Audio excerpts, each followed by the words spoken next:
family. Moreover, according to psychologists and the sociologists, a civilization. What is a civilization? Civilization is generations of human beings of a particular culture and tradition living with certain customs and traditions together and progressing with it. So Islam gives a high value to a progressive civilization. The Islamic civilization itself is a big terminology which does not bind you by the national geography. Meaning to say, if you follow the Islamic civilization, irrespective whether you are Indian, Chinese, Pakistani, Bangladeshi or Saudi, born in Makkah or Medina, in the sight of Allah, no boundary can fix you to be better than the other except God piety, except the fear and your taqwa for Allah subhanahu wa ta'ala, as Allah says in Surah Hujurat, Surah number 49, ayat number 13, Inna akramakum indallahi atqakum. Most certainly the most honored amongst you in the sight of Allah is the one who fears Allah the most. Whether you live in India, you live on planet Mars or Moon, wherever you live, if you follow Quran according to the Sirat of Muhammad sallallahu alaihi wasallam, Allah honors you, and in the sight of Allah you are honored. It is not bound by geographies. So based on this, again, if you observe, civilizations, according to the psychologist and the sociologist, civilization has the root, the strongest civilization has the strongest roots in the family concept of those civilizations. Now, if you observe, as I said, the time does not permit me to go in much detail or do a comparative study of Islam with other religions or other systems. But in short, if I am to say, you can pick it up as a research subject for yourself. You will find that no organizational structure. You understand what is an organizational structure? In an organization, you have the topmost officer, followed by subordinates, followed by other subordinates. So every one of them has a responsibility, and together they develop the organization.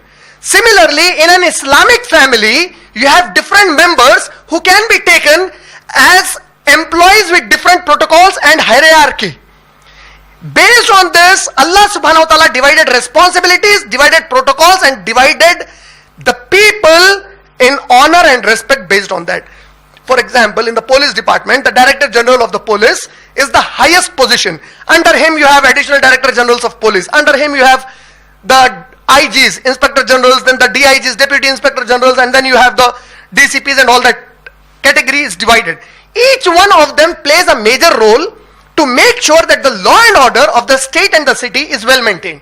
Similarly, when you say Islamic family, as I said, in the comparative study if you make, except Islam, trust me, except Islam, no other religion, no other system on earth has defined the exact nature of responsibility of every member living in the house.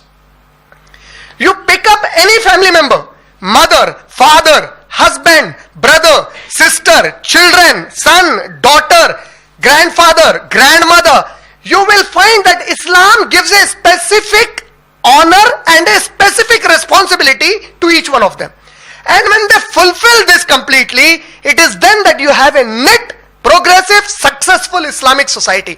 When any one of them fails, it corrupts the entire family.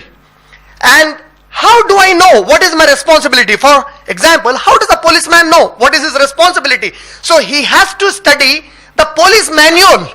He will have to study the law of India. Similarly, for me to understand my responsibility as a family member, at one single time, I can have different relationships in one house. For example, at one single time, I can be the son of my father, and at the same time, I can be the son of my mother. At the same time, I can be the brother of my sister. At the same time, I can be the husband to my wife. At the same time, I can be the father of my children. Now, when I am the son of my father and son of my mother, what did Islam say as responsibility? If both of them call me together, the father called me, mother called me at the same time, whom shall I respond to first? You know, Islam gives you instructions to those minute details. And this makes Islamic family a complete knit family. Majority of the homes that are being broken today, majority of the family problems that occur today is only because they do not have an Islamic knowledge to correct for the correctional activities. When there is disruption, when there is corruption, when there is chaos in the house, they do not have an Islamic backing to correct of Islam, with the scale of Seerat of Muhammadur Rasulullah sallallahu alaihi wasallam, the best of humanity. When you don't have that scale, you are bound to fail and perish in this world and akhirat. So it is an obligation upon us to study the Seerat of Rasulullah sallallahu alaihi wasallam, so that we have a peaceful family and a peaceful life, so that we worship Allah as Allah wanted us to worship, so that we are referred by Allah on Day of Judgment as obedient ummati of Muhammad Rasulullah sallallahu alaihi wasallam, inshallah.